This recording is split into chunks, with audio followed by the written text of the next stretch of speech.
What is up and what is glorious, ladies and gentlemen? It is your host with the most, Paul Cantu, reminding you that Earth is my planet, and today I am adding a garden bed to my front yard hell strip. And this garden bed is going to be productive with fruits, veggies, and some nice native plants as well. So let's go ahead and build this from scratch. I actually shot this video a few days ago, but the wind was really bad and my mic has been broken. But yeah, before we get started, always remember, Earth is my planet. Earth is my planet. So this video actually started a couple of months ago when I had two giant crepe myrtles along this hell strip in front of my house. Everyone in my neighborhood spams crepe myrtles, so there are 1,000,001. Mine actually are decently huge, but in this prime real estate in front of my house, I'd rather have some giant pear trees. So I'm gonna chop these down right now.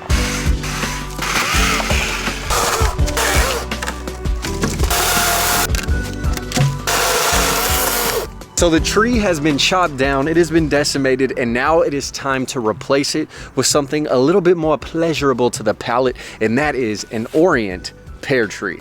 Let's get it in. Now the Orient pear tree is gonna hold a lot of gravitas in this front bed, replacing the crepe myrtle. It requires 350 to 400 chill hours, and that is when the temperature is below 45 degrees, and it must have that many hours of cold to produce flowers and then produce fruit. So always check the chill hours on any fruiting varieties that you put in the ground. But this dude has already leafed out, which is amazing, and I'm excited to watch it grow, especially since it started as a bare root stick that I just threw in the ground, baby. So welcome back to the present day, y'all, and I built a huge fire pit in the front yard. I tried to burn down the stump in a means that would not get the fire department called on me, and regardless of the fact it did not work, I think the crepe myrtle stumps just hold too much moisture.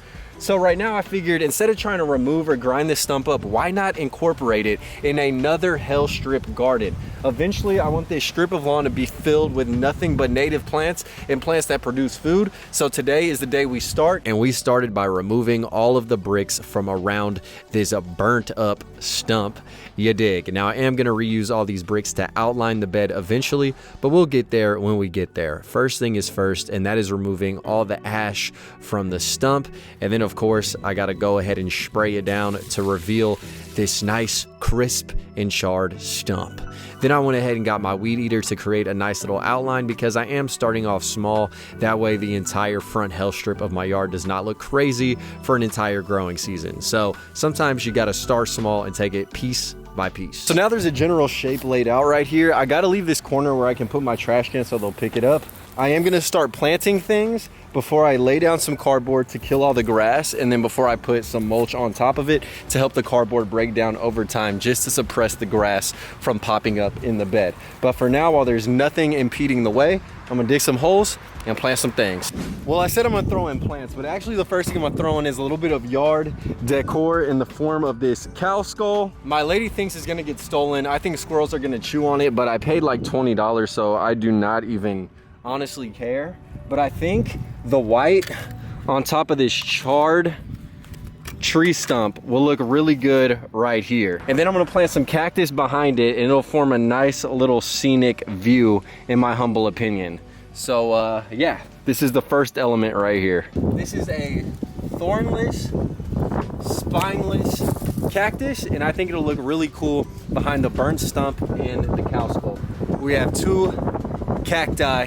They're gonna be perfect. So I'm sorry about the cars in advance, but this is the plan. I'm gonna throw in the cactus behind the stump facing the road, so cars driving by don't see the stump. But towards the sidewalk side is gonna be the skull facing passersby, with a nice backdrop of vegetation in the form of the cactus. So let's go ahead and start putting them in. So the first specimen actually does have roots, so this guy will probably take off expeditiously, but the other two are just raw cuttings. But with cacti, all you gotta do is stick them in the ground and they will root. And these prickly pears aren't so prickly, seeing as they are thornless, so this is an excellent edible variety to chunk in the ground, and I can't wait to watch these puppies grow up now. Then the next plant I threw in was a blueberry behind the stump. This will form a nice shrub in the middle of the bed, and blueberries have done very well for me in Houston. This is a low chill hour variety, once again, needing only 250 hours below 45 degrees annually. Nice! So the blueberry is in, and now it is time to throw on the skull. And then I'm gonna grab some plants that are just free and propagating themselves in the garden and plug them in around the stump as well. So this baby right here is coming out. Look at that. What a lovely variegated agave. Yo, this dude is gonna tie in with that Western theme I'm going for. And if it's free, then it's for me. Look at this aesthetic already. So on the back end, I'm gonna throw in these gorgeous Thai plants right back here to add a flush of color. And I propagated them right before the freeze, so they do have roots all growing in right here. So they're going right behind the stump. And these definitely are a tropical flair, but you cannot beat this red/pink color of the new foliage on these Thai plants. Easily one of my favorites. Easily. Okay, so we got the Thai plants in the ground, and then I just dug up this golden swords yucca that was getting crowded out. So I'm gonna plant this in the full sun over here, and hopefully it takes off and provides a nice bright burst of color to contrast with that pink I just laid down.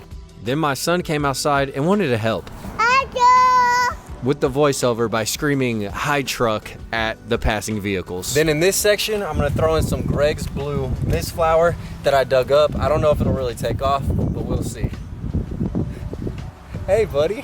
Now this Greg's Blue Mistflower I did dig up out of another bed I have, and I just love placing native plants with gorgeous flowers on the edge of beds, especially this one because it attracts a variety of butterflies, which is nice for the passerby. Then I put my son to work digging a cilantro hole. Good job. Good job. Bye-bye. All done. All done. So on this back side, I'm gonna throw in my jalapeno pepper. Let's get it right here. So this is my full delve into annual gardening. I love mixing the annuals with my perennial crops, with my natives, with plants that are just landscape-esque in terms of aesthetic value. And this area is a full sun space, so why not throw in some crops? Along this backdrop, we're gonna chunk in a tomato right here. Now I am sorry about the overexposure, but this is what happens when you shoot manually on a partially cloudy day. But I also threw in another pepper right behind that tomato. And then last and certainly not least, a sweet red bell pepper.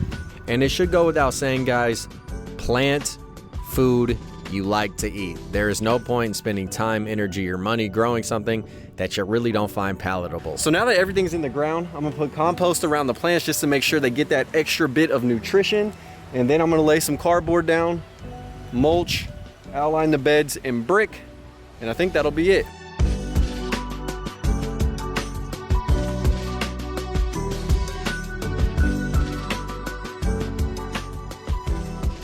Now this is when the bed actually starts taking shape visually. I started throwing down cardboard to kill all of the grass and to stop it from competing with any of the plants that I did chunk in the ground. Now cardboard is a nice weed suppressor and it naturally will break down over time. To make sure I kept it in place and to add a formal edge to the bed, I outlined it all in brick, which of course I used for the fire pit. Now you can water the cardboard down to help it break down faster, but in my climate it'll break down in about 3 months, especially during the spring and summer. And then to fully formalize the edge of the bed, I added a second layer of bricks atop the first, and it really helps to contrast the natural grade of the land with my garden bed. So the sun is starting to go down and I'm putting in the interior layer of bricks. I am gonna paint all these bricks with some outdoor white paint.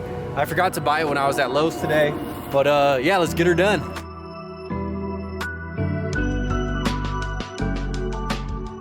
So the sun is legit going down on the day.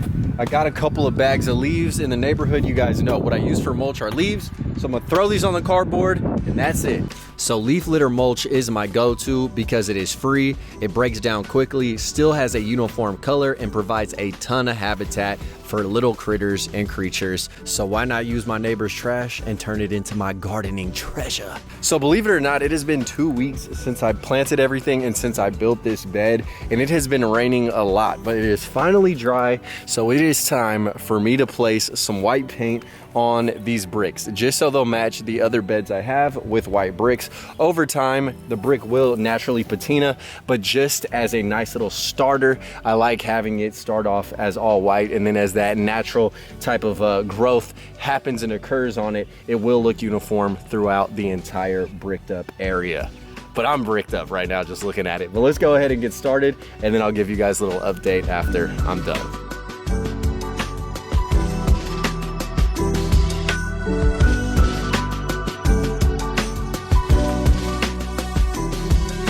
So the bricks are done being painted, and as you guys can see, they are very, very white. Almost too unnaturally white for my personal viewing pleasure, but as time goes on, they are going to naturally patina as they chip, as all types of different growth occurs on them, where they will look a lot more natural and still will have that white kind of bright standing out from the grass and the foliage aesthetic I am going for. So just like is the case with throwing plants in the ground, even watching the bricks grow and evolve over time is the whole name of the gardening game, you dig? But I am gonna do a couple more things. I burned some other chunks of the crepe myrtle that I am gonna throw around in the garden to decorate it, just to create some nice rhythm with the burnt stump. And I also am gonna throw in a little bit of support for the tomato plant, which does already have some tomatoes on it. Then my tomato plant did have some tomatoes on it. I guess this is the most ripe stage because it exploded just with more water, but there's some babies forming on it right now.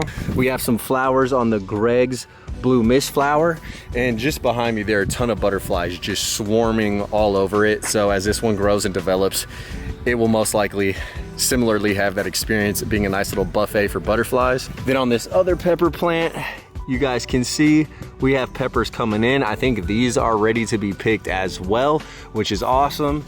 And then there should be more peppers that are forming on this guy right here. Now my pear tree also has a ton of growth on it, which is amazing. I'm gonna have to select some branches to really let grow and trim off some other ones, but this dude has leafed out an insane amount in only 2 weeks. So yeah, guys, that is how I am reclaiming my hell strip in conclusion and trying to build some more garden beds throughout this entire area.